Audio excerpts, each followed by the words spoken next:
Coname and Roy Mustang should hook up.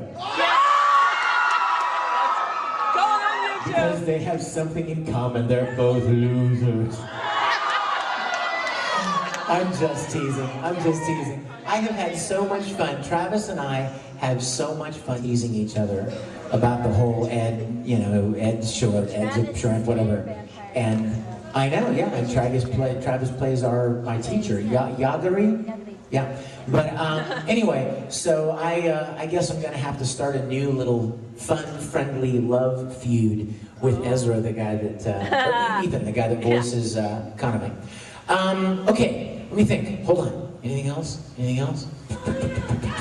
Well, that's kind of been out for a while. Soul Leader. Oh, guess what? I don't even think I'm allowed to talk about this, but it's too late now. There's a new show that, well, I've recorded it a long time ago, but I'm so excited about it. You guys have to check it out. It's so funny. Years ago, I was doing a convention with the Japanese director of Full Metal Alchemist. His name is, oh my gosh, right? Seiji Mizushima. Cool guy, right? And we were at a convention, and we were talking, and I said to him, what's your next project? And he said that he's working on this new show called O Edo Rocket. And I'm like, what's it about? He told me it's about these kids, these guys that make fireworks. And they have competitions for who can make the best fireworks. And so I didn't think anything else about it, because usually it's years after a series premieres in Japan that we'll get the chance to work on it. Well, Funimation called one day and goes, we have auditions to send to you for a new show called O Edo Rocket. I'm like, oh! I got so excited. And I recorded an audition, and I'm getting to play this character that his name is Tetsuju. He's the human fuse. And he's so fun, you guys. He's a nutball. And the people that wrote the series wrote it so funny. You guys have to check it out. So check it out when it comes out. Let's see what else. Yeah. Oh yeah, of course. I'm playing a little-known country called Greece in Italia. You know what I like about Greece? He sounds Italian. Because I'm Italian, right? So I'm like, yeah, so I have my flag to prove it. From Shamim, made me this flag right here. So, but I was listening to Grease, and I'm like, yeah, ooh, I like him, ooh, he's smooth. Of course, all he does is sleep. In the first episode, I get emails from people like, I love the way you snore. And, thanks so much, I worked for years to perfect that skill. But every time I see the writers in the hallway, they're like, hey, yeah, Grease has a lot more stuff coming up in the next. I'm like, thank God. It's like, I hope I'm not still sleeping, still napping 10 episodes later. Let's see, and you know what? Last but not least, and then we'll get into some questions. Most of you know, and if you don't know by now, where have you been? That I am the world's biggest Star Trek fan. I must qualify it by saying TOS, the original series, not Next Gen, not Voyager, not Deep Space Nine, not Enterprise. I am a TOS fan, through and through. Now I'm sure somebody's going to raise their hand and say, what did you think of the new movie? So let me answer that right now. Why? Because I'm a purist. Because there is only one Captain James T. Kirk, and it's William Shatner. And I love the original series, and the movie kind of threw the original series under the bus, if you know what I mean. So I hated that about it. I know it was a fun movie. It was fun action adventure movie, very well done. But for me, it wasn't Star Trek. So I loved it. And a few years ago, I found out about an online web series called Star Trek New Voyages. And I was like, oh, what is this? Actually, it was my darling Mandy here. Didn't you tell me about them? Weren't you the one? You guys, I want you to meet two of my favorite people in the world. Stand and be recognized. You guys, this is General Mandy, who's very short. And she and the lovely lady beside her, stand up. This is Pammy, General Pammy. These are the people who run the Risible Rangers, right here. And if you were at the concert last night, you heard Pammy's beautiful song. Oh, you're blushing now? And Mandy and Pammy are two of my dear, dear friends. And I'm so glad. Guess what, you guys? How long the Rangers been around? You get 5 years? 5 years the Risible Rangers have been in existence.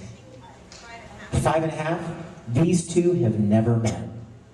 What? They've been running this monstrosity for all this time, and they've never met each other. So Anime Vegas 2010, they actually got to meet each other and hug on each other and give each other a pound. I love you guys. Thanks. I think it was Mandy who wrote me and said, have you heard of this web series? Because she knew I was a Star Trek fan. And so I went and looked it up, and it's these guys like me who, when they were little kids, loved Star Trek, and now they're grown-ups, and they still love Star Trek, and they want to make Star Trek. And now they're old enough, and they have like the means and the skills to actually do it. So these guys have rebuilt the sets from the original series. I'm talking spot on, perfection. And costumes, music, special effects, stories, all very true to the original series. So 2 years ago, I got to play a character on one of their episodes. I played an Andorian. So I had blue skin and the white hair and like antenna. It was awesome. But then the very next year, I actually directed the episode that they did called Katumba, which is a story of the Klingon homeworld, actually. The Enterprise has to go to the Klingon homeworld, and the ruler of the Klingon people is the Katumba, and that hence the name of the episode. But that episode is in post-production right now, so you guys check it out online, StarTrekNewVoyages.com or StarTrekPhase2.com, and drop them a note on their form or something and tell them that you heard about them from me and that I said that you should check it out. And it's a lot of fun. They're free downloads to watch. Yay, free! Okay, let us spend some time chatting about... Somebody wants to chat. Does that mean you have a question? I have a couple. Well, pick one, because we get a lot of... I'm sure we'll have a lot of questions. Yes? Go, Winter Fresh. Okay, here's one that you've never been asked. Never been asked. That's quite a claim. Let's see. Didn't you work at a Japanese series before? What? What's the commotion?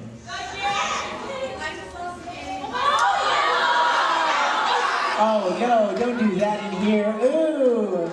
Lost the game. Ooh. Hey, hold on, this gentleman has a question. How much you work at a Japanese series? Oh, excuse me. Oh my head. Oh no, I'm close, dude. I totally shielded. That's gold right there. Oh. We're gonna get through this question sooner or later, won't we? Go ahead. Didn't you work with a Japanese series before in the past? I've never worked with a Japanese sale. When? Super Dimension Fortress Macross. Oh my gosh, you're right! I am properly humiliated right now. Oh my gosh, yes! I'm so glad you mentioned that. You know what? You do so many things and time goes by and you forget about certain things that you did. You guys, how many of you guys, everybody knows Robotech, right? Well, way before there was a Robotech, there was a Macross. Yes. And so ADV Films, years ago, made a very true to the original dub of Macross. A lot of purist anime fans were like, oh, I hate Robotech, because it like changed all of the names and changed the story and made a new story. Well, you know, Robotech is responsible for bringing anime a long way in the American market. So even if you don't really like, you know, that they changed the story, you can't help but acknowledge that they did a lot to bring anime to the general public. So ADV decided they were going to do a really true to the original story dub of Macross. And I played Hikaru Ichijo, which is the Rick Hunter character. And guess who they got to play? Oh my gosh, don't tell me her name just went right out of my... Mariajima. Min-Man! Goodness gracious. Lose my mind. Guess who they got to play Min-Man? the Japanese actress who played her 20 years earlier in the original Macross. Her name is Maria Jima. She's a great singer-songwriter. And actually, Macross was her first role in anime 20 years ago. And so she lives in LA and she speaks wonderful English. And so they brought her in to play Minmay again in English this time. I don't think anyone's ever done that. I don't think there's ever been, am I wrong? Unless you guys know. I don't think there's ever been a Japanese seiyuu who recorded a show and then played the role in English. I don't think there is.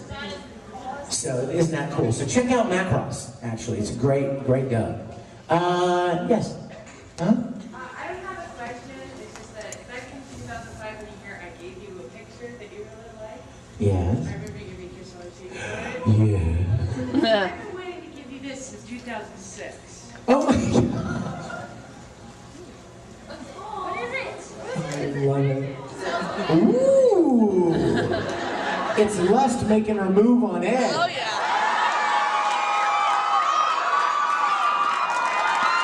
I always suspected she had a thing for the little pipsqueak.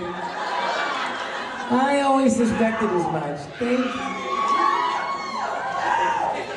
I love it. And now here he is with this grin sitting in a chair. I think this is after. I think this is like, yeah, Lust wants me bad. Yeah! And then it's like, he shoots, he scores. Anyway, okay, question. Yes? First, I just want to say that I love your video from Air. Oh, I love Air. How many of you seen Air? Oh my gosh. If you guys want to see some beautiful animation, check out Air. But my question is from Vampire Night. When you recorded Zero and Ichiru together, they have like a lot of like conversation and fighting. Did you record one character first and then go back and record the other one? That's a great question, which of course is probably the best way to do it, right? You don't want to try to go back and forth between characters in every line. That would be horrible, right? It would be difficult. And you know, when we listened to the original Japanese to see what Mamoru did with the characters, how he differentiated them, the way he did it was Zero spoke a little lower and Ichiru had a little bit higher voice. They're twins, so they're supposed to pretty much sound the same, but it was really more a change of attitude. You know, it was pitched a little higher, but Ichiru had this attitude, and it was different than Zero's. So that was one of the big delineations between the two. But rather than try to jump back and forth between every line where they're talking to each other or fighting each other, we would just record all of Zero, and then go back, get another track set up, and record all of Ichiru. And it was really fun. I mean, as an actor, to be sitting there and listening to your character that you already recorded and then acting off of him and responding and fighting with him. I can't wait till the Ichiru. What episode does he show up? Does anybody know? 11? 10 or 11? I can't wait. I can't wait. I'm excited to see it. Yes? Uh-huh.